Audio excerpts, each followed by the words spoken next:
खजुराहो में बहुत सारे मंदिर हैं, उनमें से आपका कौन सा है आपका?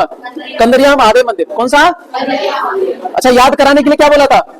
कंदरिया बंदरिया। अच्छा, खुजाती है ना खजुराहो, तो खजुराहो ज्यादातर बंदर खुजली होती है नहीं, तो कंदरिया महादेव मंदिर कहाँ है? कंदरिया बंदरिया ऐसे करके लिंक कर लेना, याद आ जाएगा, ठीक है ना। सर ये मैं क्यों बता रहा हूँ, आज एक क्वेश्चन आया था, नागर शैली मंदिर निर्माण की 3 शैलियां हैं प्रिवलेंट। वैसे तो सामान्यतः 2 हैं, उत्तर में क्या है आपकी नागर, दक्षिण में द्रविड़। लेकिन कुछ विद्वान एक शैली और है जो दोनों के मिक्स है उसको मानते हैं, तो उसको वेसर शैली कहते हैं। क्या बोलते हैं आपका? तो आज हम कुछ मंदिरों के एग्जाम्पल देखेंगे, 7 से 8 मंदिर देखेंगे जो किस शैली के? आपके नागर शैली के। आगे चल के जब आपके एग्जाम में आएंगे तो चीजें आपकी कंसोलिडेट हो भी पाए, ठीक है ना। चलो शुरू करते हैं। आपका ये प्रैक्टिस पेपर नंबर 11 चलिएगा।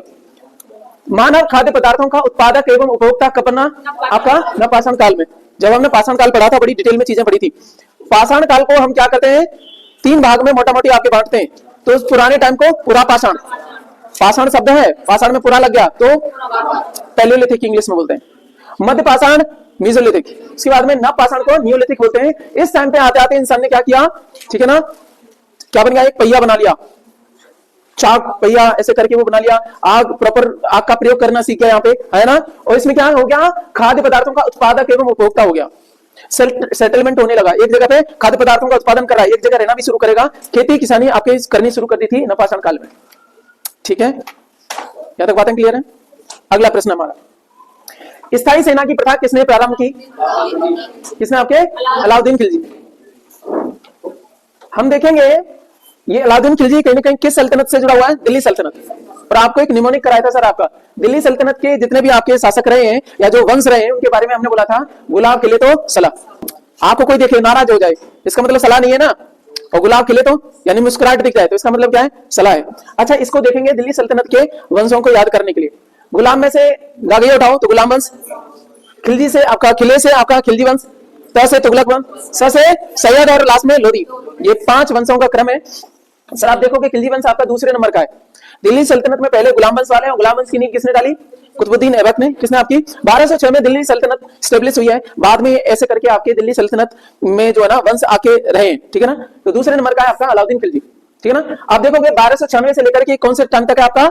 1316 तक अलाउद्दीन खिलजी का टाइम है। इसने क्या क्या काम किए उसके बारे में बात करते हैं। पहली बात तो दिल्ली सल्तनत का पहला आपका शासक है जिसने आपकी स्थायी या स्टैंडिंग आर्मी बनाई। स्टैंडिंग आर्मी, प्रॉपर एक सेना बनाई, उनको पेमेंट भी दिया इसने।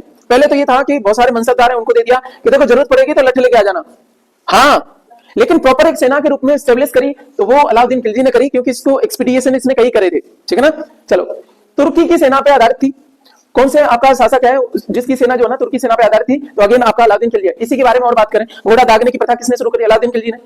अलाई दरवाजा किसने बनवाया? अलाउद्दीन खिलजी ने। अलाई दरवाजा कहाँ है आपका? कुतुब मीनार के पास में, ठीक है ना, वहीं मेहरौली वाले इलाके में।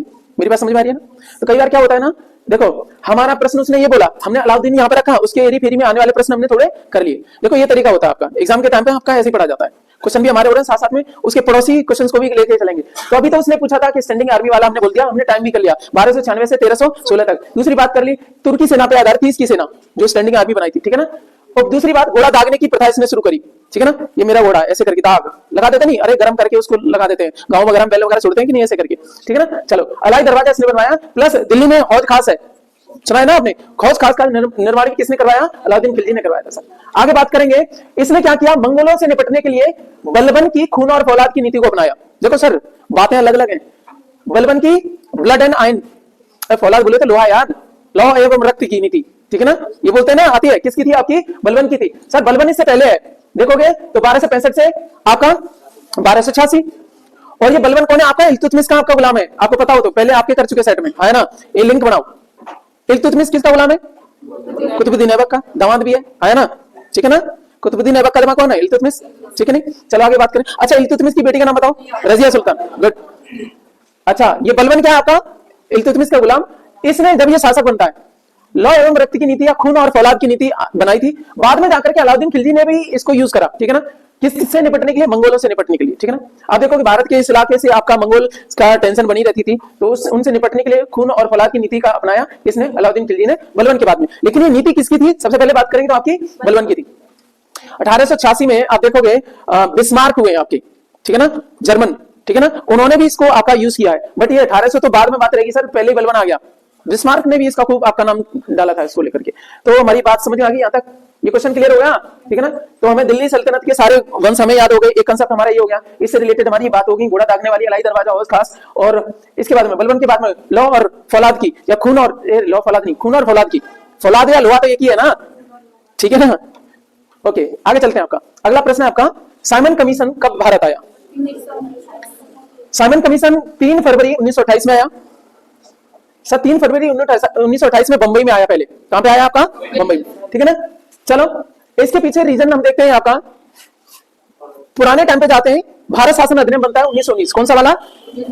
1919 भारत शासन अधिनियम बना, उसमें कुछ संवैधानिक सुधार किए गए, ठीक है, कुछ संवैधानिक सुधार किए गए। इसको दूसरे शब्दों में क्या बोलते हैं आपके? इसको क्या बोलते हैं? पार्लियामेंट्री सुधार कौन सा आपका? 1909 का है। अब बात करेंगे दूसरा वाला आपका मॉन्टचेम, ठीक है ना, मॉन्टेग्यू चेम्सफोर्ड वाला, इसमें संवैधानिक सुधार हुआ आपके यहाँ पे, अच्छी बात है। इसी में एक बात और कह दी गई थी कि 10 साल बाद क्या होगा, इसकी जांच की जाएगी कि कितना सफल रहा भारत में। कुल मिला के बात कहां लेके चल रहे हैं? तो आपका मॉन्टेग्यू चेम्सफोर्ड सुधार है, इसको बोला जाता है। और इसमें बात की गई है संवैधानिक सुधारों की, बहुत सारी चीजें हो गई थी, जो भी क्या हुआ, ठीक है ना, कहां द्वैध शासन आया, कैसा आया, इसको बाद में देखेंगे, क्योंकि अभी हमारा मेन हीरो नहीं है, ठीक है ना, ये वाला टॉपिक हमारा बाद में लेके आएंगे। अभी बात कर रहे हैं इसमें 10 साल के बाद में एक जांच समिति बैठानी थी, ठीक है ना। लेकिन क्या हुआ, अब बात करते हैं इंग्लैंड में 10 साल कब होने थे, बताना आपका 29 में होने थे। लेकिन साइमन कमीशन का गठन किया गया 1927 में। सर एक प्रश्न आएगा, साइमन कमीशन का गठन कब किया गया? 1927 में। भारत 1928 में आया, वो बात अलग है। 2 साल पहले गठन कर दिया गया। यहाँ पे ब्रिटेन के पीएम है, ठीक है, जो भी कोई लेना देना नहीं है, कंजर्वेटिव पार्टी के, और 2 साल बाद में चुनाव होने थे, 1 साल बाद में चुनाव होने थे 1928 में। तो उन्हें डर था कि लेबर पार्टी सत्ता में आ जाएगी, तो जल्दी से उन्होंने क्या किया, एक कमीशन गठन कर दिया भारत के लिए, ठीक है ना। तो ये भारत के लिए कमीशन का गठन हो गया, Simon commission. Sir John Simon ने इसके अध्यक्ष बनाए गए, इसलिए इसको साइमन कमीशन बोला जाता है, ठीक है। चलो कोई बात नहीं, ये भारत आ जाता है, बंबई में आ जाता है। बाकी एक और चीज है, इसमें सदस्य कितने थे? 7 सदस्य थे। भारत में आए तो आपने देखा है कि साइमन कमीशन का बहुत विरोध किया गया है, गो बैक साइमन, साइमन वापस जाओ, है ना, क्यों सुना है ना। रीजन क्या था कि इसका विरोध कर रहे थे भारतीय? क्योंकि सातों के सातों क्या थे सर? अंग्रेज थे, कोई भी भारतीय नहीं था। तुम हमारे यहाँ पे संवैधानिक सुधारों की बात करोगे, जांच करोगे कि कितनी इन्हें स्वतंत्रता दी जाए, आजादी दी जाए, तुम तो मना कर दोगे ना, क्योंकि हमारे पक्ष रखने वाला कुछ नहीं, तुम अपनी मर्जी से, तुम्हें अच्छा लगेगा वो करोगे। वो तो कमीशन एक नाम हो गया, है ना। तो भारतीय ओबीसी बात है, आप क्या करेंगे? विरोध करेंगे कि नहीं? तो यही हुआ, अभी हर जगह विरोध देखने को मिला। तो बंबई में पहली बार पधारा, लेकिन एक बात चली, ठीक है ना। अच्छा, लखनऊ में क्या हुआ? लखनऊ में हम बात करेंगे तो जवाहरलाल नेहरू और गोविंद वल्लभ पंत, इन्होंने लाठियां खाई लखनऊ में। इस बात को ध्यान रखना, क्योंकि यूपी से रिलेटेड है, इसलिए हमने इसको जोड़ दिया। बाकी और भी जगह, मद्रास वगैरह बहुत जगह जगह आपका क्या हुआ, इसके विरोध हुए। तो लखनऊ में किसने लाठियां खाई आपकी? जवाहरलाल नेहरू और गोविंद वल्लभ पंत। कहने का मतलब लखनऊ में विरोध करा इन लोगों ने। आपको पता हो पंडित गोविंद वल्लभ पंत क्या है आपके? उत्तर प्रदेश के पहले मुख्यमंत्री। गुड, अच्छी बात है। तो चलो यहाँ पे बात आ गई, अब लेके चलते हैं आपका, ये 2 बार आया था भारत में, पहले तो इधर ही फरवरी की साइड में, लास्ट में अक्टूबर की साइड में फिर आता है। 31 अक्टूबर को 1928 की घटना बता रहे हैं आपको, पंजाब की है। कहां की आपकी? 31 अक्टूबर 1928 पंजाब। दूसरी बार ये आया भारत में, 2 बार आया ये, ठीक है ना। कौन? ये कमीशन। दूसरी बार में पंजाब में क्या है, आप देखोगे शेरे पंजाब के नाम से जाना जाता है, लाला लाजपत राय। वहां पे मोर्चा संभाला हुआ था, और वहां पे क्या प्रॉपर आंदोलन हो रहा था। साइमन, गो बैक साइमन, आपने मूवी देखी होगी, legend of Bhagat Singh, the legend of Bhagat Singh, देखिए ना। तो उसमें दिखाया गया यहाँ पे कि वो नारे लगा रहे होते हैं। तो वहां पे पुलिस अधीक्षक है जिसका नाम है स्कॉट, क्या नाम है? उसने लाठी चार्ज करवा दी, लाठी बंजवाई, ठीक है ना। उनके जो है ना माथे पे या सर में चोट लगने के कारण कुछ दिनों के बाद में आपका क्या होगी, उनका डिमाइस हो जाता है, वो दुनिया में नहीं रहे, ठीक है ना। तो लाठी चार्ज होने के बाद में आपके लाला लाजपत राय की वहां पे मृत्यु हो जाती है। तो ये पूछा जाता है, ठीक है। तो साइमन कमीशन का विरोध करते हुए, अच्छा अब प्रश्न रहेगा कि कई आपके इनके बारे में बातें कही गई। एक बात कही गई है आपका कि भारतीय सौरमंडल का सितारा आपका नहीं रहा, ये किसने बोला था? महात्मा गांधी ने बोला था, ठीक है ना। कई लोगों ने कई बातें बोली थी, चलो बस यहीं पे रखते हैं। कुल मिला के हमारा क्या हुआ, साइमन कमीशन भारत कब आया?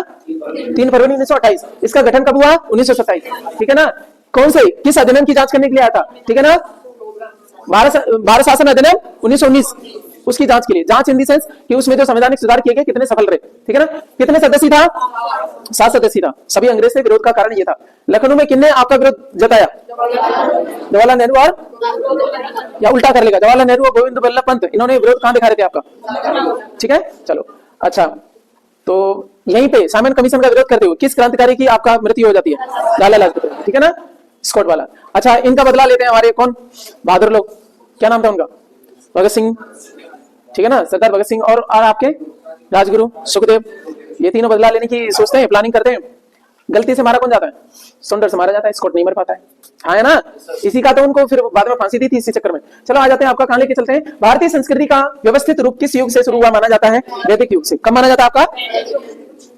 सर बात करेंगे तो इससे पहले आपकी हड़प्पा सभ्यता है, वैदिक युग से पहले, तो वो मानी जाती है कब से लेकर के कब तक? जल्दी से दो।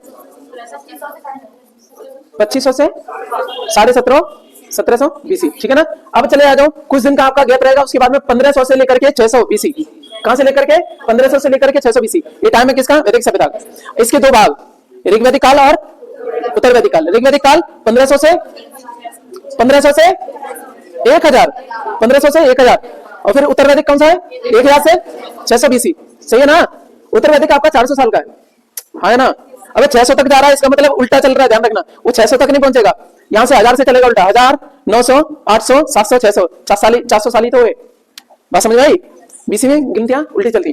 तो ये होगी हमारी लगभग 900 साल की आपका चीजें। तो यहीं पे आपकी जो भारतीय संस्कृति है कहीं ना कहीं डेवलप होगी, ठीक है ना। अतिथि देवो भव, बाकी चीजें, यत्र नारस्य पूजन्ते रमन्ते तत्र देवता, ठीक है ना। वैदिक ऋचाओं की बातें करेंगे, बहुत सारी चीजें करेंगे। भारतीय संस्कृति सहिष्णुता की बात करती है, और भी बात करती है, बहुत सारी चीजें डेवलप होगी। वास्तविक रूप से भारतीय संस्कृति और कुछ नहीं, वैदिक संस्कृति ही है, जो आर्यंस के आगमन के बाद में बताई जाती है, ठीक है ना। आर्यंस ही है, मेरी बात समझ में आ रही है ना। स्पेशली बात करें नॉर्थ इंडिया में, तो नॉर्थ इंडिया तो आपका पूरा आर्यंस वाला ही है, ठीक है ना। जो रेस है हम लोग माने जाते हैं वो आर्यंस ही माने जाते हैं। क्या मैं समझा पाया? ठीक है ना। इसलिए भारतीय संस्कृति के लिए आंसर क्या रहेगा? वैदिक युग रहेगा, हड़प्पा नहीं रहेगा, ठीक है ना। चलो सर, ये है आपका कंदरिया महादेव मंदिर, और ये नागर शैली में बना हुआ है। किस शैली में? आपका नागर शैली में बना है। उसका आदर्श एग्जाम्पल भी माना जाता है। हालांकि नागर शैली में कई बने हुए हैं। नागर शैली की विशेषता क्या है, ठीक है ना। नागर शैली के इसके कुछ अंग वगैरह भी, बाकी चीजें 8 अंग माने जाते हैं कि क्या क्या है, अलग विशेषता यहाँ जरूरत नहीं। आर्ट एंड कल्चर का होता है आपका यूपीएससी का, तो उसमें पूरी डिटेलिंग कराता है। यहाँ पे एक्चुअली क्या होता है, कई शैली इसकी नागर शैली की। एक तो एक ही आपके प्लेटफॉर्म में रहेगा, और प्लस इसमें जो है ना स्क्वायर टाइप के बने रहेंगे नीचे, ठीक है ना। फिर ऊपर आम्ल का जैसी व्यवस्था देखी जाएगी। आम्ल का जानते हो? आम्ल का, अरे उसको क्या बोलते हैं? एस्कॉर्बिक एसिड किसमें पाया जाता है? डायरेक्ट, अरे एस्कॉर्बिक एसिड किस बोलते हैं? खट्टे पदार्थ डायरेक्ट आंवले में पाया जाता है। आंवले, थप्पड़ मारोगे नींबू नहीं पाया जाता, सिट्रिक है उसमें, तो आंवले में एस्कॉर्बिक। तो आम्ल का, अरे आंवला को संस्कृत में आम्ल का बोलते हैं, ठीक है ना। आंवले को संस्कृत में आम्ल का, वो सेब के आपका पाया जाता है, ठीक है। आम्ल का हो गया, ठीक है ना। कलश वगैरह हो गया, ये सारी चीजें इन्होंने ऐसे करके बना रहता है। इसमें आपका एक आयतन शैली भी है, पंचायतन शैली भी है, ठीक है ना। ये बाकी चीजें डिटेल है बताने का है, ठीक है ना। इसमें स्क्वायर टाइप के पाए जाते हैं। ये है आपका कौन सी? नागर शैली। बस इतना ही ध्यान रखो। ये है आपका कौन सा? आपका जगन्नाथ मंदिर, जो पुरी में है। कौन सा मंदिर है आपका? जगन्नाथ मंदिर है, पुरी का, उड़ीसा में पड़ता है, ठीक है। पुरी उड़ीसा में पड़ता है आपका जगन्नाथ मंदिर। सर मैं बात करूं यहाँ पे, यहीं पे पुरी में एक मठ स्थापित कराया है आदि गुरु शंकराचार्य ने। कहां पे करा बताओ जल्दी से? गा गैया से, छोटे हो की मात्रा है, फिर वावंशी है, आधार और है, पे गोवर्धन, गोवर्धन क्या? गोवर्धन मठ, याद आया नहीं? और तुमने क्या बात है, तुमने बताया है ना। उन्होंने एस्टेब्लिश करा था किसने? आदि गुरु शंकराचार्य ने। फिर उसके बाद में आपका रामानुजाचार्य ने भी थोड़ा यहाँ पे कुछ कराया। थोड़ी हम बात कर लेते हैं। पुरी के जगन्नाथ मंदिर का निर्माण किस शैली में किया गया सर? यहीं पे हमारा एक प्रश्न हम लेके चल रहे हैं आपको समझाने के लिए। सर मंदिर निर्माण शैली की बात करें तो कितनी शैलियां सर? 3 शैलियां हैं। उत्तर में नागर है, दक्षिण में आपकी द्रविड़ है, बीच में आपकी वेसर है। वेसर शैली में दोनों का आपका क्या पाया जाता है? दोनों विशेषताओं का मिक्सर पाया जाता है, ठीक है ना। इतनी हमने बात करी थी। चलो यहीं पे कुछ एक्स्ट्रा बात कर दी थी। तो गोवर्धन मठ आपका बनाया किसने? आदि गुरु शंकराचार्य ने। यहीं पे पुरी में इसी मंदिर के पड़ोस में बनाया, ठीक है ना। कभी जाओ घूमना जगन्नाथ मंदिर तो वहां पे ये भी देखिए ना मठ, वो ऐतिहासिक आपका विशेषता रखते हैं। सर इमर मठ करके बनाया किसने? रामानुजाचार्य ने। एक है इमर मठ, कौन सा? रामानुजाचार्य भी आपके बड़े फेमस रहे हैं, आपको पता हो, ठीक है ना। भक्ति आंदोलन के आपके संत हैं। चलो अब आपका ईस्ट से लेकर के वेस्ट तक सब नागर शैली के मंदिरों की विशेषता बता देते हैं, जिसे कभी एग्जाम में पूछ ले। आपकी छोटी परीक्षा नहीं, बड़ी परीक्षा है, जैसे आपका आरओ पीसीएस वगैरह, इनमें आपका पूछता है। तो हमारे आज ही कॉलेज खत्म हो जाएगी। बोलेगा निम्नलिखित में से कौन सा नागर शैली का है या नहीं है, पूछ लेगा। तो आपको कम से कम इतने नागर शैली के पता तो होना चाहिए। सर आ जाओ, इधर आ जाते हैं। कोणार्क का सूर्य मंदिर, कोणार्क का सूर्य मंदिर वो किस शैली में? नागर शैली में। ये जितने नागर शैली के कोई दूसरी का है नहीं, टेंशन खत्म। तो अभी शैली कौन सी मेन बनाई हमने? नागर। तो हमने एग्जांपल भी किसी के दिए, सारे नागर के ही हैं, तो टेंशन नहीं लेना। समझ में आ रही बात? चलो ठीक है। तो कोणार्क का सूर्य मंदिर ये भी कौन सी शैली में? नागर शैली। सर भुवनेश्वर में हम एंट्री कर जाते हैं, यहाँ 3 मंदिर मिलेंगे आपको। एक तो लिंगराज मंदिर, मुक्तेश्वर मंदिर, और आपका परशुरामेश्वर मंदिर। परशुराम और उसके ईश्वर परशुरामेश्वर मंदिर। तो तीनों के तीनों भुवनेश्वर में। या आपका यूपीएससी में पूछा है, सीपीओ वगैरह में किसी में पूछा था, ठीक है ना। उसमें पूछा था निम्न में से कौन आपके नागर शैली के? तो तीनों थे, ठीक है ना। तो आपका लिंगराज मंदिर बड़ा भव्य मंदिर है, आप पता हो जब कराया था। कौन सा वाला? ये लिंगराज मंदिर किसी में था, टेंटेटिव में ना, एग्जैक्टली, ठीक है ना, इसीलिए पूछे जाते हैं सर, सब कुछ नहीं पूछा जाता, इसलिए विश्व विरासत वाला वो रहेगा। मैं कोशिश करूंगा विश्व विरासत वाला एक लेक्चर लूंगा, ठीक है ना, एक ही दिन में सारे करा दूंगा, इतनी डिटेल नहीं, केवल एक एक फोटो उसके साथ में आपकी नोट्स के साथ में। अरे पूरे खत्म कर, एक दिन में हो जाएंगे, उतने पढ़ेंगे जितने एग्जाम के। टेंटेटिव पर चल ठीक है, इधर आ जाओ, अभी नहीं, अभी डिस्टर्ब नहीं, इधर आ जाओ, विल टॉक लेटर, अभी बात नहीं करेंगे, ठीक है, आ जाओ। चलो अब सर आ जाते हैं कहां पे, आपके उड़ीसा से निकल लिए, उड़ीसा में दोनों पड़ गए, अरे ये तीनों ही पड़ गए सर, ये वाला तो जगन्नाथ मंदिर तो है उड़ीसा का, कोणार्क का सूर्य मंदिर भी विश्व विरासत है, ठीक है ना। आगे चले, लिंगराज मंदिर, मुक्तेश्वर मंदिर और परशुरामेश्वर मंदिर, तीनों ये वाले भी। सर आगे बढ़ जाओ, एमपी पड़ गया आपका। ये जो ना मैप के हिसाब से चीजें पढ़ते हैं तो आपको याद रहती है सर, है ना, जगह रहती है, ब्रेन का अपना एक राइटिंग होती है, ब्रेन की आपकी एक लैंग्वेज होती है, वो समझ पाओगे, ठीक है ना, उसमें लिख रहे हैं हम।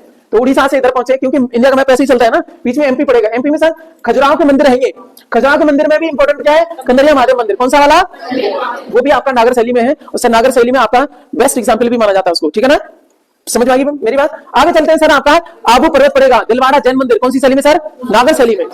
मंदिर भले ही जैन धर्म से संबंधित है, लेकिन सर उसकी शैली क्या, बनाने की स्टाइल क्या है, नागर शैली, ठीक है ना। अब बात करेंगे सोमनाथ मंदिर है जो गुजरात में, वो भी कैसी शैली में है, नागर शैली।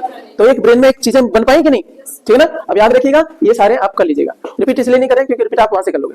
चलो, तो मैं एक बात बोल रहा था, नागर शैली का नामकरण कैसे हुआ सर, क्योंकि इसका विकास नगरों में हुआ, बस इस वजह से इसको नागर शैली बोलते थे, ठीक है ना। इसका विकास कहां हुआ, नगर में हुआ, ठीक है ना। और स्क्वायर शेप इसकी खासियत है, बाकी चीजें। किस गति के कारण पृथ्वी पर ऋतुएं होती हैं, परिक्रमण था, आपको ये पहले करा दिया था, अच्छा लगा कहते नहीं। अच्छा, उसमें क्या दे दिया था, गुणन, और एक और दिया था, भ्रमण भी दे दिया था।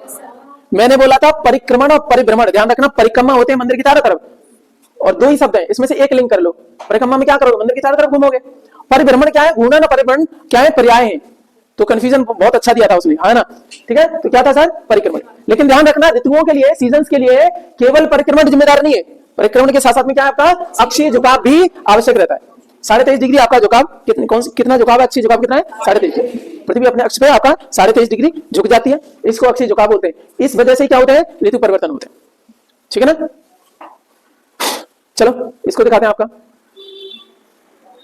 क्यों नाराज हो रखा है, ये तो क्या है आपका रोटेशन, घूर्णन, इससे दिन रात होते हैं, ये आंसर हमारा नहीं था, ठीक है ना। आगे हमने क्या बोला था, रेवोल्यूशन, ठीक है ना। पृथ्वी साथ साथ में क्या है, सूरज के बीच में, इसके चारों तरफ आपके घूम रही है, ठीक है ना। साथ में कैसे घूम रही है, आपका झुक के घूम रही है, सीधे ये नहीं है, ठीक है ना। इसमें 23.5 डिग्री का आपका झुकाव है, इस वजह से क्या होते हैं, आपके मौसम परिवर्तन होते हैं। 2 रीजन बता दिए, ठीक है ना। अच्छा, सूरज का एक चक्कर कितने दिन में लगाती है बताओ, ठीक है ना, लगा 365, सही, 1/4, ठीक है ना। चलो सुनो, ये हो गया आपका। अरे मैं कुछ क्वेश्चन बताने की सोच रहा था यहाँ पे, चलो इतना हो गया, ये समझ में आ गई।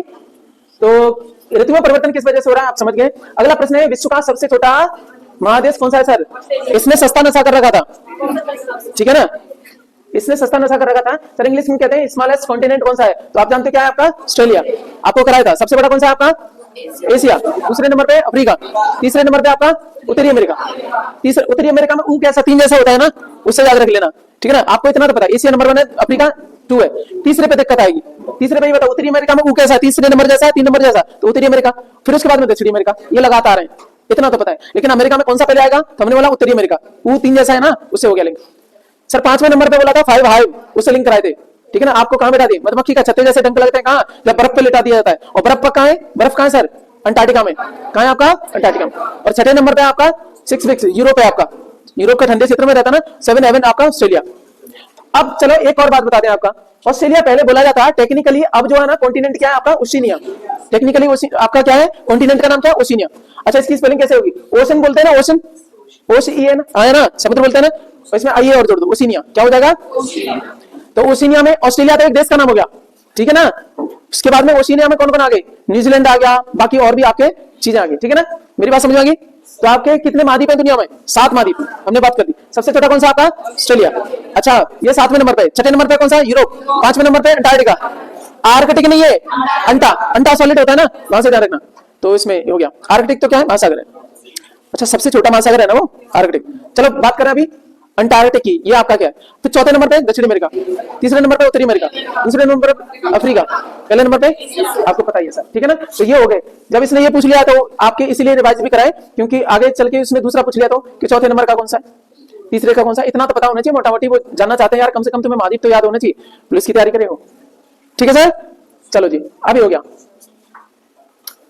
तो ये है आपका ऑस्ट्रेलिया या ओशिनिया बोल सकते हैं। ओशिनिया में ये सारे आपके चित्र आपके आ जाते हैं, ये पापुआ न्यू गिनी वगैरह भी इसी के साथ में आता है। ठीक है ना, चलो ये बात होगी। तो पहले नंबर पर सर आपका एशिया, ठीक है ना, यहाँ तक, और रसिया जो है ना यहाँ से लेकर के, ठीक है ना, यूराल पर्वत से इधर वाला क्या पड़ता है आपका, यूराल पर्वत के वेस्ट में कौन सा है आपका महाद्वीप है, यूरोप महाद्वीप है सर। यहाँ से रसिया उसमें रहता है एशिया में। तो एशिया में ये भी आता है, सऊदी अरब वगैरह, टर्की वाला भी ये मेन हिस्सा, ये सब किसमें आते हैं आपके, एशिया में। तो सबसे बड़ा आपका महाद्वीप कौन सा है आपका, एशिया महाद्वीप। ठीक है, तो बात करेंगे लगभग 44.5 मिलियन, ठीक है ना, स्क्वायर किलोमीटर है, अच्छा खासा एरिया है। उसके बाद में फिर आपका अफ्रीका पड़ता है, ठीक है ना, लगभग 30 मिलियन स्क्वायर किलोमीटर। उसके बाद में आपका उत्तरी अमेरिका 24, ये 17 मिलियन वाला। फिर उसके बाद में ये पड़ जाता है आपका, ठीक है ना। उसके बाद में आपका कौन, ऑस्ट्रेलिया या ओशिनिया। ओशिनिया आपका 8 पॉइंट समथिंग आपका मिलियन स्क्वायर किलोमीटर, ठीक है ना, 8 पॉइंट समथिंग, ऐसे करके आपका ये एरिया हो गया। तो ये हो गया आपके वाले। सर अगला हम क्वेश्चन पे चले, तो हम देखेंगे पहले तो यहाँ से कौन सी नदी आ रही है, मेन नदी गंगा, इधर से कौन सी आ रही है, ब्रह्मपुत्र, और यहाँ मिल जाती है, डेल्टा बनाती है, ठीक है ना। अरे ये अपनी गादें जो लेके आती है उन्हें सेडिमेंट लेके आती है, जोड़ देते हैं, वहां पे गिर जाते हैं, तो साइड से नदी निकल जाती है, ऊपर से नदी आ रही है, साइड से निकल जाएगी, तो कैसा दिखेगा, ट्रायंगल जैसा दिखेगा। उसी शेप को क्या बोल देते हैं, डेल्टा बोलते हैं। क्या बोल देते हैं, क्योंकि अवसाद होते हैं। तो हिमालय नदियां अवसाद लेके आते हैं, क्योंकि आपका हिमालय पर्वत कैसा है, कैसी चट्टाने, अवसादी चट्टाने है ना, ठीक है ना, सेडिमेंट्री रॉक से बना हुआ है, तो टूट फूट जल्दी हो जाती है, प्लस मैदानों से भी गुजर के आती है, बहुत सारा आपका गाद हो जाती है वहां पे, वो यहाँ जम जाती है, तो शेप ऐसी बन जाती है। इसको क्या बोलते हैं, सुंदरबन डेल्टा। ये बताओ दुनिया का सबसे बड़ा डेल्टा कौन सा है, पक्का, चलो ठीक है। तो कौन सी नदियां बना रही है, गंगा और ब्रह्मपुत्र दोनों मिलकर बनाती है, ठीक है नहीं। चलो यहाँ प्रश्न आपका हो गया, चलो इसकी शक्ल देख लो कैसा लग रहा है, ये आपका बनता है सुंदरबन डेल्टा। अच्छा इसका नाम सुंदरबन क्यों बोला, पेड़ पौधे जो है ना सुंदरी वृक्ष पाए जाते हैं, इंग्लिश में इनको मैंग्रोव्स बोलते हैं, सुंदरी वृक्ष को क्या बोलते हैं, ठीक है ना। अच्छा ओके, ना इनकी जाना स्मगलिंग होती है, इनकी स्मगलिंग होती है, क्योंकि ये जो ना आग आसानी से नहीं पकड़ते हैं, इसलिए फर्नीचर वाले जो ना इसमें दिमाग लगा देते हैं। वैसे आप देखोगे तो इस पौधे की खासियत ये है कि तटों की रक्षा करता है। पहली बात तो आपका मिट्टी भी पकड़ लेता है, इसकी जड़ पानी आ जाता है, तो वैसे भी है। दूसरी बात है कि बाकी पौधे जो है ना इतने आसानी से खारे पानी में आपका जो है ना सलाइन वाटर में उग नहीं पाते, है ना। तो हेलोफाइट भी है, कैसा है आपका सर, पौधे 3 तरह के हो जाते हैं ना, जीरोफाइट, हेलोफाइट और हाइड्रोफाइट, ठीक है ना, पानी वाले पौधे, ठीक है ना। पानी में भी आपके हेलोफाइट कौन से, हेलोफाइट आपके खारे पानी में, ठीक है ना। उसके बाद में जीरोफाइट कौन से आपके, मरुस्थल में, ठीक है ना। तो ये सारी हमने बात कर ली सर। सुंदरबन का डेल्टा कौन सी नदी बनाती है सर, गंगा और ब्रह्मपुत्र दोनों बनाती है। जब हमने वहां डिटेल कर ली तो बाकी चीजें तो इजी हो जाती है। आगे चलेंगे, भारतीय संविधान के अनुसार संघ की कार्यपालिका शक्ति किसमें निहित होती है, राष्ट्रपति। एग्जीक्यूटिव पावर वेस्टेड इन, ठीक है ना, if you talk about the centre, तो जो एग्जीक्यूटिव पावर है किसमें वेस्टेड रहती है, किसमें निहित रहती है, तो वो प्रेसिडेंट में रहती है, राष्ट्रपति में रहती है, ठीक है सर। एक आर्टिकल है उसमें बोला गया है कि संघ की कार्यपालिका शक्ति आपका किसमें, राष्ट्रपति में निहित है, ये तो सबको पता ही है। आर्टिकल 74 कहता है कि राष्ट्रपति अपनी जो है ना शक्तियों का प्रयोग, ठीक है ना, मंत्रिपरिषद की सलाह पे करेगा, जिसका कि प्रधानमंत्री होगा। यहां से आपको पता रहता है कार्यपालिका शक्ति, कार्यपालिका बोले तो जो सरकार है ना वास्तव में किसकी होती है, राष्ट्रपति की होती है। आपका बजट पेश होता है, ठीक है ना, उससे पहले राष्ट्रपति का अभिभाषण भी होता है, होता है कि नहीं।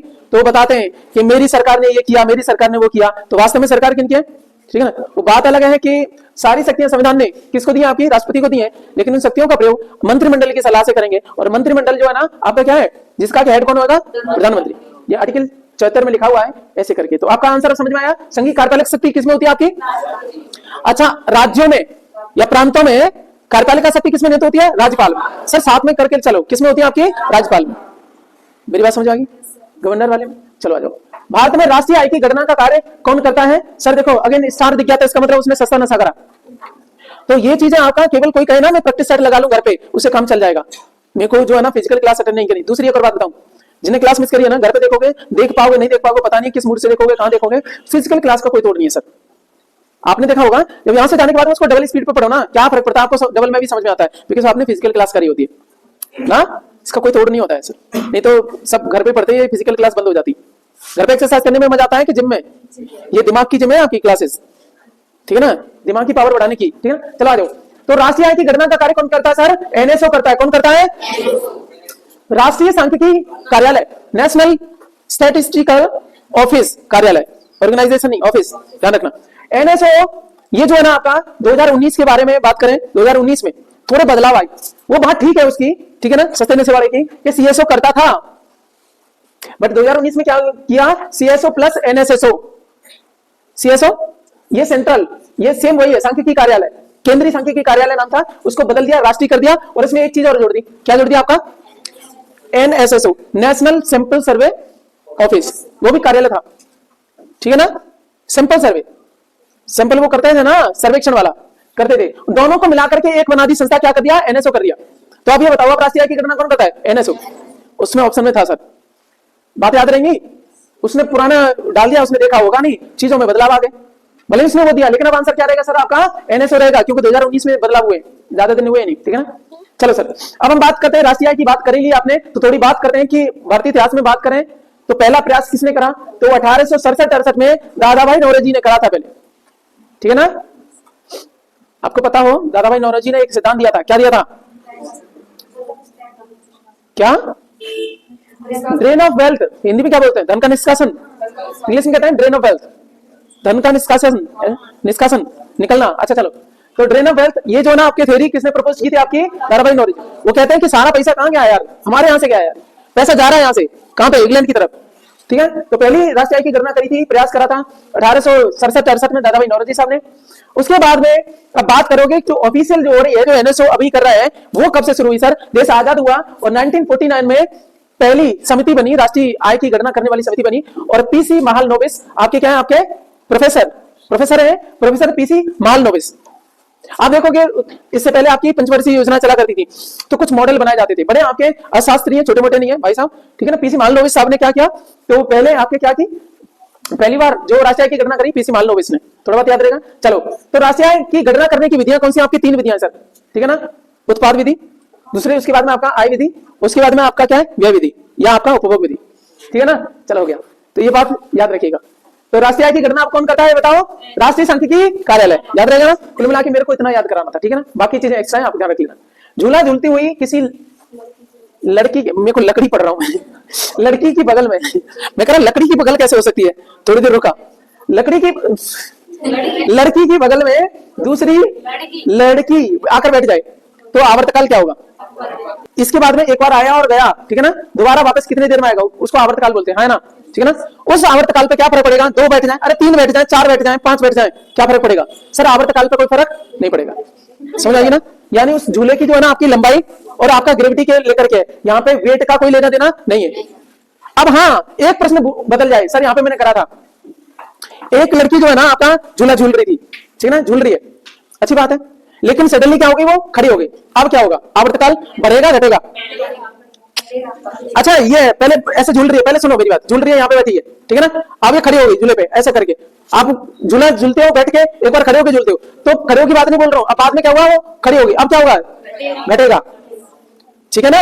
अब क्या होता है, आप दमचक बढ़ाना जानते हो, हाँ उसमें क्या होता है, जैसे आप करते हो, जैसे आपका ऊपर जा रहा होता है तो आप यूं कर लेते हो, ठीक है ना, उसमें लीप लेते हो, है ना, और फिर जैसे वो नीचे को आने होता है तुम बैठ जाते हो, है ना, तो इसमें क्या हो जाता है, फिर वो बढ़ जाता है, ऐसे करके आप कराते कराते क्या कर जाते हो, पूरा झूला घुमा भी देते हो, ज्यादा होशियारी करते हो, ऊपर से टपक भी जाते हो, है ना, ठीक है ना। इसको दमचक बढ़ाना, ये झूला वाली बात ध्यान रखना।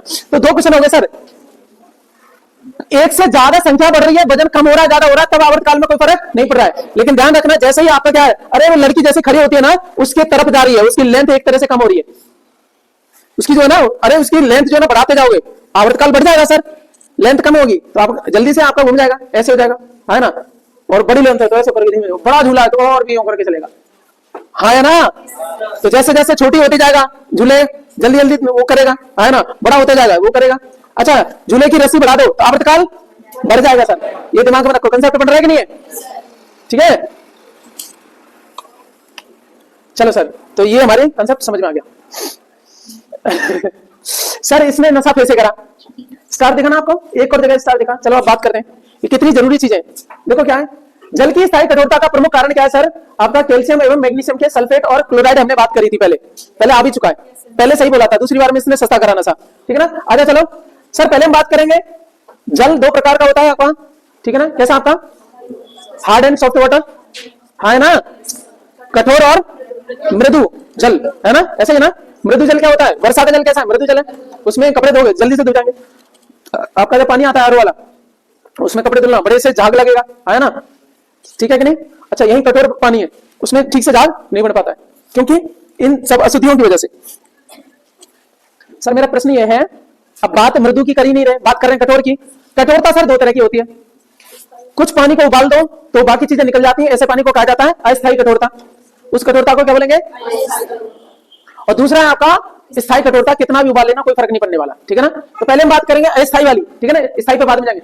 अस्थायी कठोरता क्या होती है? टेम्परेरी हार्डनेस क्या होती है? कैल्शियम मैग्नीशियम के बाइकार्बोनेट एवं खनिज जो मिले रहते हैं, कैल्शियम कार्बोनेट के बाइकार्बोनेट, कैल्शियम मैग्नीशियम के बाइकार्बोनेट और उसके बाद में खनिज, ये मिल जाए, उबालने के बाद में ये अलग अलग हो जाते हैं। आपने देखा होगा नॉर्मल पानी जब हम उबालते हैं तो सफेद सफेद सा हो जाता है, तो ये अलग हो जाते हैं, उसको आपका छान लो, बाकी काम हो जाएगा। पानी कैसा हो गया? सॉफ्ट हो गया। अब उसमें कपड़े धुलोगे कोई समस्या नहीं आएगी, या कोई भी आप काम करोगे कोई समस्या नहीं आएगी, ठीक है ना।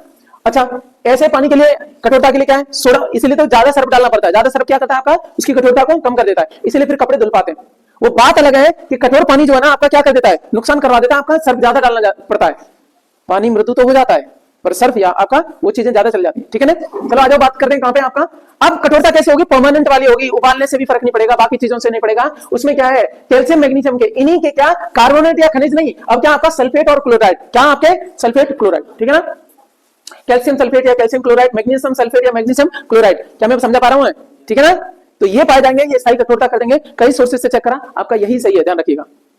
आपका पहले भी इसने पहले सही बोला था इसने, इस बार इसने गलत कर दिया। क्या समझ पाए आप? चलो तो आगे देखिएगा। पौधों में पत्तियों द्वारा निर्मित भोजन को पौधों के अन्य भागों तक कौन पहुंचाता है? आपका फ्लोएम पहुंचाता है। कौन पहुंचाता है? पौधों में जो आपके परमानेंट टिश्यू होते हैं, आपके जाइलम फ्लोएम माने जाते हैं, जो संवहनी टिश्यू होते हैं, जो संवहन करते हैं, है ना, एक जगह से दूसरी जगह चीजें लाने ले जाने का काम जो करते हैं ना, ट्रांसपोर्ट करने का काम, वो दो है मुख्य रूप से आपके। तो वो है आपके जाइलम और दूसरा आपका फ्लोएम। सर जाइलम जड़ों की तरफ से लेके जाएगा, ऐसे करके समझो, ठीक है ना। जाइलम जड़ों की तरफ से, जल ले जाएगा जाइलम, जल ले जाएगा जाइलम, आया ना। अच्छा, तो एक लिंक करने के लिए, बाकी तो बहुत सारे फंक्शन भी इसके, ठीक है। अभी बात क्या कर रहे हैं? तो जड़ों की तरफ से क्या जल ले जा रहा है? कौन? पानी अवशोषित करेगा जड़ों की तरफ से, कौन? जाइलम। तो उल्टा कर दो यार, बाकी भोजन को कौन ले जाएगा? फ्लोएम। कहां से? फूलों की साइड से फूड ले जाएगा फ्लोएम। कहां से? पत्तियों में बन रहा है, फूलों की साइड से, मतलब फूल जमीन पर नहीं लगते, कहां? ऊपर लगते हैं। स्पेशली बात करेंगे पत्तियों में जो बना खाना है, उसको कौन बाकी शरीर में पहुंचाएगा? तो फ्लोएम पहुंचाएगा। जाइलम फ्लोएम, हमारी बात हो गई। अच्छा, इन जाइलम फ्लोएम में ये बताओ कौन ग्रेविटी के अगेंस्ट काम करता है? जाइलम, क्योंकि ग्रेविटी नीचे खींचती है, वो उल्टा ले जाता है ना। चलो अगला प्रश्न है सर आपका, आधुनिक ओलंपिक खेलों का आयोजन कब और कहां से प्रारंभ हुआ?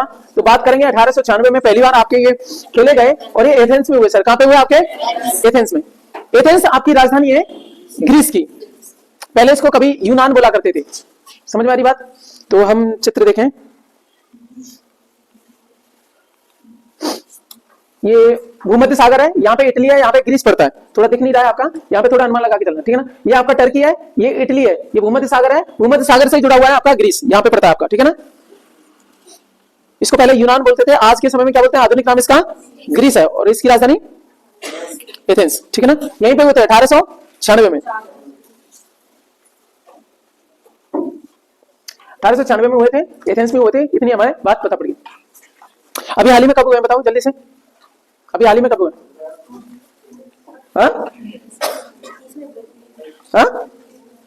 चलो करो ना सर, आप भी नसीब हो। किस अंतरराष्ट्रीय खेल में थॉमस कप दिया जाता है सर? बैडमिंटन में। थॉमस कप हर 2 साल में होता है सर, ये पहली बात ध्यान रखना, 2 साल में होता है। और ये जो है ना आपका बैडमिंटन से जुड़ी हुई जो संस्था है ना, जो वही आपका कराती है थॉमस कप को। और अंतरराष्ट्रीय आपका कप है एक्चुअली, ये आपका टीमों के द्वारा खेला जाता है, ठीक है। चलो तो बैडमिंटन है आपका। अगला जो हमारा प्रश्न है सर, वो है आपका हितोपदेश। कौन सा वाला? आपने सुना होगा हितोपदेश की कहानियां, और कहानियों में कितनी कहानियां सर आपकी? 43 है। कितनी आपकी? 43। और ये हितोपदेश की कहानियां, एक्चुअली हितोपदेश जो है ना बुक, ये आपकी लगभग माना जाता है, कई सोर्स कहते हैं आपका 11वीं सेंचुरी में, कुछ कहते हैं आपका 13वीं 14वीं, कुछ कहते हैं 15वीं में, ठीक है ना। यहाँ देखिएगा, तो हितोपदेश नामक पुस्तक के लेखक कौन है सर? नारायण पंडित है। कौन आपके? इन्होंने क्या बोला था? विष्णु शर्मा। जबकि विष्णु शर्मा किसके हैं? पंचतंत्र के। किसके? आपके। अब देखो, जब रिसर्च करते हो तब आपको पता पड़ता है कि जो हितोपदेश की कहानियां हैं 11वीं सेंचुरी में, ये कहीं और कुछ नहीं, इसमें जो है ना, इसमें से 43 में से 25 कहानियां योग्य तो कहां से ले लिए? आपके पंचतंत्र से ले लिए। और बाद में वो खुद लिखते भी उसी में, किताब में लिखते हैं। कौन? नारायण पंडित जी लिखते हैं कि मैंने ना उनसे, विष्णु शर्मा जी से चीजें ली थी। विष्णु शर्मा कब के सर? 3री सेंचुरी के सर, 3rd सेंचुरी में बनाई गई ये किताब पंचतंत्र। अब ये नहीं है, कब की? आपकी 3री शताब्दी की, ईसा पूर्व नहीं, 3री शताब्दी के, ये बहुत पहले के विष्णु शर्मा जी, ठीक है ना। तो ये होगी हमारी बात। अच्छा, इसमें कुछ आपके कामंदक नीतिसार, नीतिसार आपकी पुस्तक लिखी है कामंदक ने, कामंदक नीतिसार, ठीक है ना, उन सभी चीजें बनाई गई हैं और बड़े कमाल की आपकी कहानियां छोटी छोटी बच्चों के लिए पढ़ाई जाती है। इसमें जानवरों वगैरह को बनाया गया है, लोकतंत्र चल रहा है, ये चल रहा है, राजा है प्रजा है, राजा इसमें वो बना दिया, ये बना दिया, बहुत सारी चीजें चलती है, कोई मंत्री है, कोई कुछ है, कोई शिकायत कर रहा है। ये पुरानी कहानी है पंचतंत्र वाली, जिसमें इनको विष्णु शर्मा जी को एक राजा आदेश देता है कि हमारे राजकुमारों को पढ़ाओ, ठीक है। राजकुमार इतने ढीठ काम नहीं पढ़ेंगे। इसको पेडागोजी का एग्जाम्पल माना जाता है शर्मा जी को, बहुत कमाल किया इन्होंने। अब देखो, तुम गुस्सा भी नहीं हो सकते, मना भी नहीं कर सकते, हम नहीं पढ़ाएंगे इनको कि बेवकूफ है ये, नाराज भी नहीं हो सकते, उनको मार भी नहीं सकते, राजा के पुत्र हैं पढ़ाना तो पड़ेगा। उनके सीधा पढ़ाएंगे तो पढ़ाई के नाम पे कह रहे हम नहीं पढ़ाएंगे, तो उन्होंने बोला नहीं पढ़ा नहीं रहे, हम तुम्हें कहानी सुना रहे हैं। तो सारी चीजें आपके चीजें बता दी उन्होंने, कैसे पॉलिटिक्स होती है, क्या होता है, राजा बना दिया, एक था शेर ऐसे करके, राजा था जंगल का। हाँ, बच्चों को कहानी अच्छी लगती है, तो कहानी में बहुत सारी चीजें बताती है। लास्ट में कहते देखो कहानी तो तभी अगली सुनाऊंगा जब तुम लास्ट में ये बताओ कि इसका सार क्या था, बताओ, क्योंकि मेन पर्पस वही था ना। उन्होंने उन्हीं चीजों को, उन्हीं बातों को किरदारों में आपका पिरो दिया। कमाल किया विष्णु शर्मा जी ने पंचतंत्र लिखा। लेकिन ध्यान रखना, बाद में 11वीं सेंचुरी में लगभग माना जाता है हितोपदेश की कहानियां लिखी गई और वो 43 हैं, सबको पढ़ाई जाती है, ठीक है ना, बच्चों के लिए बहुत सही से रिकमेंड की जाती है और इनको पढ़ने के बाद में ब्रेन भी खुलता है। अच्छा है आपका, ये पुस्तक के लेखक है आपके नारायण पंडित जी, इनको ध्यान रखना, याद रहेगा आप। तो हमारी 2 पुस्तक हो गई, तो पंचतंत्र विष्णु शर्मा और हितोपदेश नारायण पंडित। सुधारा तो बात करा विष्णु शर्मा जी ने लिखा क्या, ठीक है ना, पंचतंत्र लिखा। सर आगे हम बात करेंगे पुलिस कस्टडी रिमांड से आप क्या समझते हैं। इसके नाम आते ही आपको डर लगता है कि मार लगती है, कस्टडी का मतलब मार जरूरी नहीं है, ध्यान रखना। इसमें समझो क्या है, 2 काम दिए सर। पुलिस क्या करेगी, आपको अपने, ठीक है ना, उसमें अभिरक्षा में रख रहा है, प्रोटेक्शन में रख रहा है, वहां मारना कुटना नहीं है। 2 काम करेगी, एक तो मान लीजिए मर्डर हो गया, तो तुम छूटे रहोगे तो क्या करोगे, उस वेपन को हटा दोगे, साक्ष्य मिट जाएगा नहीं, तो पहले तुम्हें रख लेंगे, वो बाद में देखा जाए। पहले तो जिससे आपका क्या हुआ है, हत्या हुई है, जो अपराध हुआ है वो हथियार की बरामदी हो जाए। दूसरी बात क्या है, आपसे पूछताछ हो जाए। 2 काम, हाँ तूने करा नहीं करा, हथियार तो दूसरी टीम ढूंढ रही है, 2 काम हो गए ना। तो कहने का मतलब क्या, सीधा सीधा पुलिस कस्टडी रिमांड क्या है, पुलिस द्वारा अभियुक्त को, जिसपे आपका क्या दोष लगाया गया है कि इसने ये करा है, ठीक है ना, अभियुक्त को अपनी अभिरक्षा में रखना। ये सीधा प्रश्न है, सीधा आंसर है। पुलिस कस्टडी का मतलब क्या है, आपका पुलिस द्वारा अभियुक्त को अपनी अभिरक्षा में रखना, प्रोटेक्शन में रखना। एक काय लिए 2 चीज, एक तो जिससे अपराध किया है, ठीक है ना, उसमें प्रयुक्त, अपराध में प्रयुक्त जो हथियार है जो भी है, ठीक है ना, उसकी बरामदी करी जाए। और दूसरा क्या है, पूछताछ करी जाए। क्या मैं समझा पाया पूरे को, ठीक है ना, उसकी सेंस समझा करो, सेंस क्या चल रहा है। चलते हैं आपका अगला वाला, ये आपकी डेक्कन क्वीन, ठीक है ना, ये खूबसूरत लगती है। तो ये क्या है आपका, भारत की पहली इलेक्ट्रॉनिक, ठीक है ना, ट्रेन थी, ये 1930 में आपकी चलती है। तो पुलिस वारंट के बिना कब गिरफ्तार कर सकती है सर, कब कब कर सकती है, तो उसमें सारे ही सही थे। इसमें क्या था, जिसके विरुद्ध संज्ञेय अपराध करने की विश्वसनीय सूचना मिलती है। किसी ने वो अपराध कराए जिसमें गिरफ्तारी जरूरी है। देखो समय थोड़े ना, संज्ञेय अपराध का मतलब जिसमें संज्ञान लिया जाना चाहिए, ठीक है ना, विचार करना चाहिए, अरे नहीं यार इसको बाहर नहीं छोड़ सकते। विश्वसनीय सूचना बोले तो, ठीक है ना, प्रॉपर सोर्सेज से मिल रही है, एक चीज होगी, तो बिना वारंट के गिरफ्तार कर सकते हैं, गिरफ्तारी हो सकती है। दूसरी बात, जब कोई व्यक्ति फरार अपराधी घोषित हो चुका है, भाग गया है, लेकिन सरकार ने क्या बोला, कहीं पे भी हो जाए तो आपको उसको गिरफ्तार किया जाएगा, ये फरार हो गया है, अपराधी है, अपराधी घोषित कर दिया, तो उसको बिना वारंट के कर सकती है। तीसरा क्या है कि आपका जब कोई व्यक्ति पुलिस अधिकारी की उपस्थिति में संज्ञेय अपराध करता है, अधिकारी यहाँ खड़े और तुम क्या कर रहे हो, आपका तुमने कमाल कर दिया सामने उनके, तब भी बिना वारंट के हो जाएगा। ये नहीं पहले वारंट कटेंगे तब जाके तुम आओगे, कोर्ट की तरफ से पहले आदेश आएगा तब तुम्हें पकड़ेंगे, ऐसा कुछ नहीं। अधिकारी उसके सामने भी नहीं कर सकते, ये बात होगी, ठीक है ना। चलेगा, अगला प्रश्न क्या है, कानून तथा शांति व्यवस्था बनाए रखना ये किसी जिम्मेदारी है। अबे किसकी जिम्मेदारी है, किसी जिम्मेदारी नहीं, किसकी जिम्मेदारी है, क्या है आपका, किसकी जिम्मेदारी है, तो वो किसकी, आपकी राज्य सरकार, किसकी, आपकी। इसको कहते हैं आपका लॉ एंड ऑर्डर।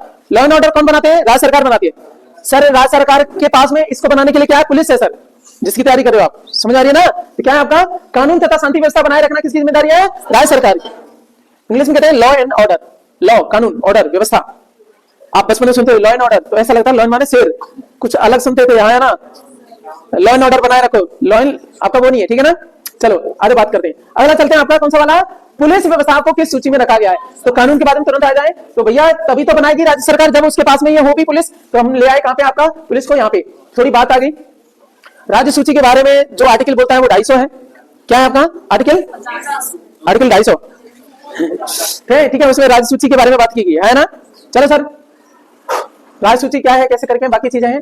अच्छा, लोक व्यवस्था, लोक व्यवस्था वही यही वाली है यार, लोक व्यवस्था ये कानून तथा शांति व्यवस्था, लोक व्यवस्था, ठीक है ना, ये सब इसी में आ रहा है, ठीक है ना। कृषि किसमें, राज्य सूची में, खेती बाड़ी एग्रीकल्चर किसमें, राज्य सूची में, ठीक है ना। स्वास्थ्य वगैरह किसमें, आपके राज्य सूची में। ये काम सारे किसके दे दिए, ठीक है ना। अलग अलग जगह अलग अलग चीज रहती है, अलग अलग तरह की बीमारी रहती है, इसलिए राज्यों को दिया गया, टेंशन ना रहे, ठीक है कि नहीं। तो वो ज्यादा बेहतर देख भी पाएंगे, वहां की लोकल जनता उनको वोट देती है तो उनकी हेल्थ का हिसाब भी देख पाएंगे, वो एग्रीकल्चर कैसे क्या है उसको भी देख पाएंगे, ठीक है ना। ऐसे सेंस बनाया गया था कौन से काम किसको दिए जाए, ज्यादा बेटर कर पाएंगे।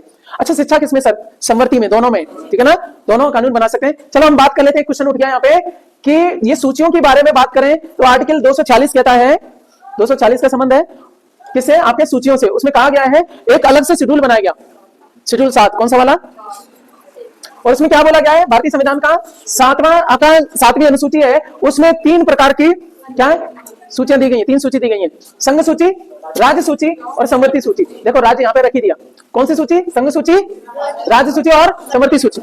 सर इसके बारे में बात करें, संघ सूची में पहले विषय कितने थे, 97, अब कितने हो गए, 100 हो गए, ठीक है ना। अब हम बात करेंगे आगे चल के कि राज्य सूची में कितने थे, अब कितने हो गए। सर इसके बढ़े इनके घटे, है ना, ध्यान रखना, ठीक है कि नहीं। अब जो यहां से घटे उनको उठाकर कहां रख दिया, इधर, तो 47 और 5 कितने हो गए सर, कितने हो गए सर, याद रहेगा। चलो समवर्ती सूची हमने कहां से लिया, ऑस्ट्रेलिया से, कंकरेंट लिस्ट, कौन सी वाली, कंकरेंट लिस्ट हमने कहां से लिया आपकी, इसमें 47 थे, अब 52 हो गए। सर कई क्वेश्चन यहीं पे आ गए आपके, ठीक है ना। तो मुझे अभी बताओ, तो ये बताओ जो 7वीं अनुसूची है उससे संबंधित आर्टिकल कौन सा है भारतीय संविधान में, 240। तो आपके 7वीं अनुसूची है उसमें कितनी आपकी सूचियां हैं, कौन कौन सी, पहले संघ लेते हैं, संघ सूची, राज्य सूची और क्रम भी है, ठीक है ना। अच्छा जो संघ सूची है उसमें पहले कितने विषय थे, 97 है ना, अब कितने हो गए सर, हाँ 70 लग गया, ठीक है ना। अब आ जाओ कौन सी राज्य सूची, पहले कितने 6, ठीक है ना, इनका शतक छोड़ो, इनका काट दिया, कितने हो गए, 5 रन काट लिए गए, ठीक है ना, ओवर एक्टिंग के, तो इनके हो गए 61। अब आगे चलते हैं समवर्ती सूची, 47 थे, अब कितने हो गए, पंडित जी हो गए, ठीक है ना। चलो ये होगी हमारी बात। चलो अब भारत में बिजली से चलने वाली पहली रेलगाड़ी कौन सी है सर, डेक्कन क्वीन है। सर आप सुनो यहाँ पे बात, एक कंफ्यूजन है, ध्यान रखिएगा। इस ऑप्शन के हिसाब से डेक्कन क्वीन थी, फिर से सुनो मेरी बात, इस ऑप्शन के हिसाब से डेक्कन क्वीन थी, चलो ठीक है, 1930 में बनी थी, लेकिन ओवरऑल बात करोगे ना तो क्या थी आपकी, 1925 में आपकी चली है बॉम्बे विक्टोरिया टर्मिनस से चली थी कुर्ला हार्बर में, ठीक है ना, और वो आपका EF1 करके नाम दिया गया था उसको, ठीक है ना, अभी नहीं है, लेकिन ध्यान रखना डेक्कन क्वीन को हाँ प्रॉपर चलाया गया था, तो अंग्रेजों ने आपकी बहुत सारी चीजें दी भी है, ठीक है ना। ये सर आपका संगीत नाटक एकेडमी, कौन सी आपकी, भारत में नृत्य, नाटक और संगीत के विकास को बढ़ावा देने की जिम्मेदारी किसकी है सर, आपकी संगीत नाटक अकेडमी की, किसकी आपकी, ये शिक्षा मंत्रालय के अधीन काम करती है संगीत नाटक अकेडमी, और ये स्टेब्लिश हुई थी 31 मई 1952 को, कब हुई आपकी, 31 मई 1952 को, ठीक है, या कोई दिक्कत। अच्छा अब इसके डीप जाने की बात है, एक और भी होती है ललित कला अकेडमी रहती है, वो क्या होती है आपकी, दृश्य, जो आपकी दिखने वाली कला है उनको देखती है आपकी, ठीक है ना, बाद में बात करेंगे। तो कलाओं में भी अलग अलग तरह की होती है, परफॉर्मिंग आर्ट होती है, विजुअल आर्ट होती है, बाकी चीजें होती हैं, उनके बारे में बाद में बात करेंगे। यहाँ पे पहले ये जो क्वेश्चन था, डांस है, आपके थिएटर है और आपके म्यूजिक को लेकर के इनको बढ़ावा देने की जिम्मेदारी जो दी गई है, शिक्षा मंत्रालय के अधीन काम करती है संगीत नाटक अकेडमी है, और ये 31 मई 1952 को आपकी बनी थी। एक क्वेश्चन इससे ज्यादा हमें नहीं करना था। सर हम आगे आ जाते हैं, एक अगला क्वेश्चन फिर से आ गया कंसेप्ट वाला, ठीक है ना, वो क्या है, दो धनात्मक आवेशों के बीच बल क्या होगा, दो पॉजिटिव आपके क्या है चार्जेस हैं, उनके बीच में आपका बल क्या होगा, ठीक है ना, ये पूछा गया है। यदि वह तब मुक्त हो, ये आपका बल कब की बात कर रहे हैं, जब वो नजदीक है, दोनों ही आपके क्या है, दोनों आपके चार्जेस आपके नजदीक की बात कर रहे हैं, तब क्या होगा, एक दूसरे में के पास रखा जाता है तो बल घटेगा, क्या होगा, बल घटेगा। ये तो आपने रट लिया, थोड़ा समझते हैं। एक साइंटिस्ट हुए कौन, आपके कूलाम का एक नियम है, थोड़ा इसको लार्ज करते हैं।